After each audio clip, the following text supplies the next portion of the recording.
Assalamualaikum warahmatullahi wabarakatuh. Waalaikumsalam warahmatullahi wabarakatuh. Puji syukur atas kehadiran Allah Subhanahu wa taala, atas mana limpah dan karunia-Nya sehingga kita dapat berkumpul pada sore hari ini dalam keadaan sehat walafiat. Yang terhormat dosen pengampu mata kuliah Pengembangan Teknologi dan Inovasi BK, Bunda Mega Arya Monika MPD, dan teman-teman yang saya banggakan. Sebelumnya izin memperkenalkan anggota kelompok kami. Di sini saya Aditya Eza Mahendra sebagai moderator. Dan saya Amanatul Mustafa sebagai pemateri pertama. Saya Naya Rahmanur Laili sebagai pemateri kedua. Saya Aulia Rahmawati sebagai pemateri ketiga. Di sini kami akan membahas tentang perubahan peran konselor. Baik, langsung saja kepada pemateri pertama. Saya persilahkan. Baik, terima kasih kepada moderator. Sekarang kita akan membahas tentang pengertian peran konselor. Konselor itu adalah tenaga profesi yang memiliki kompetensi dalam memberikan layanan bimbingan dan konseling kepada peserta didik guna untuk membantu perkembangan pribadi, sosial, belajar, dan karir.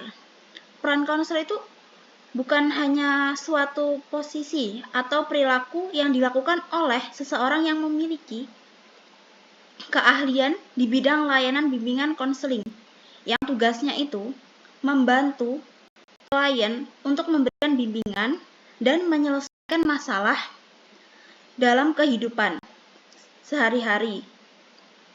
Nah, selanjutnya itu adalah peran konselor pada masa konvensional.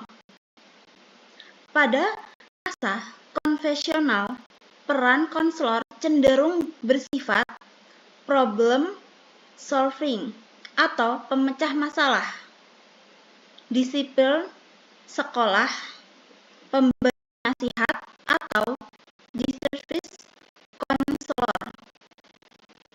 Ciri peran konselor konvensional yang pertama, itu fokusnya itu pada pemberian nasihat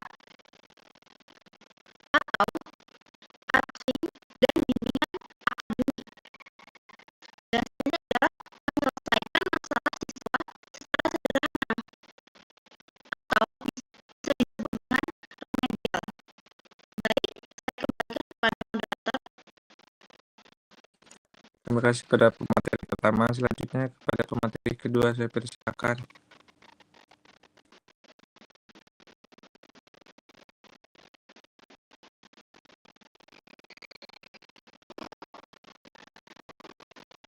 Naik mic-nya naik.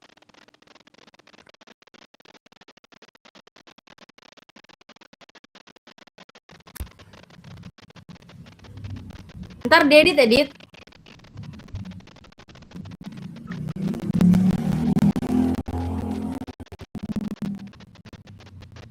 Yang C itu ada faktor penyebab perubahan peran konselor. Di sini ada 4, yaitu yang pertama, perkembangan teknologi dan era digital. Jadi, konselor itu perlu memanfaatkan media digital dan teknologi bimbingan konseling. Yang kedua ada kompleksitas masalah siswa era modern. Jadi, perubahan perilaku, tantangan sosial dan moral. Selanjutnya yang ketiga ada perubahan sosial dan budaya, yaitu keberagaman budaya, gender, dan kebutuhan multikultural. Yang keempat ada standar profesi dan kompetensi, yaitu konselor dituntut berkompeten dan inovatif dalam layanan. Selanjutnya yang D, peran konselor dalam paradigma modern. Jadi dalam paradigma modern, peran konselor itu mengalami pergeseran menjadi yaitu fasilitator perkembangan, preventif dan developmental, kolaborator, advokat peserta didik, dan konselor digital. Baik, terima kasih. Saya kembalikan kepada moderator. Terima kasih kepada pemateri kedua. Selanjutnya kepada pemateri 3 saya persilakan. Baik, di sini saya akan melanjutkan yang implikasi perubahan peran konselor. Perubahan ini menuntut konselor untuk yang pertama itu meningkatkan kompetensi profesional secara berkelanjutan, menguasai keterampilan komunikasi interpersonal, memiliki literasi digital, dan yang terakhir itu menjunjung tinggi kode etik profesi. Dengan demikian, konselor tidak lagi dipandang sebagai penjaga kedisiplinan, tetapi sebagai mitra perkembangan peserta didik yang berperan strategis dalam membentuk generasi yang sehat secara mental, mandiri, dan berkarakter. Selanjutnya ada kesimpulan. Nah, perubahan peran konselor terjadi karena perkembangan teknologi, kompleksitas masalah peserta didik, serta tuntutan profesionalisme. Dari yang awalnya berperan sebagai pemecah masalah dan pemberi nasihat, konselor kini berkembang menjadi fasilitator perkembangan, agen preventif, kolaborator, dan konselor digital.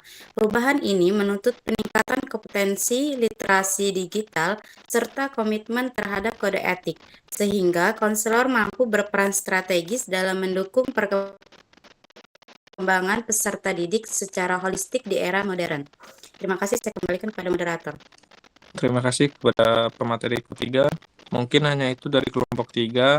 Jika ada kesalahan dalam penyampaian materi, kami memohon maaf. Kepada Allah saya memohon ampun. Saya akhiri. Wassalamualaikum warahmatullahi wabarakatuh. Waalaikumsalam warahmatullahi wabarakatuh.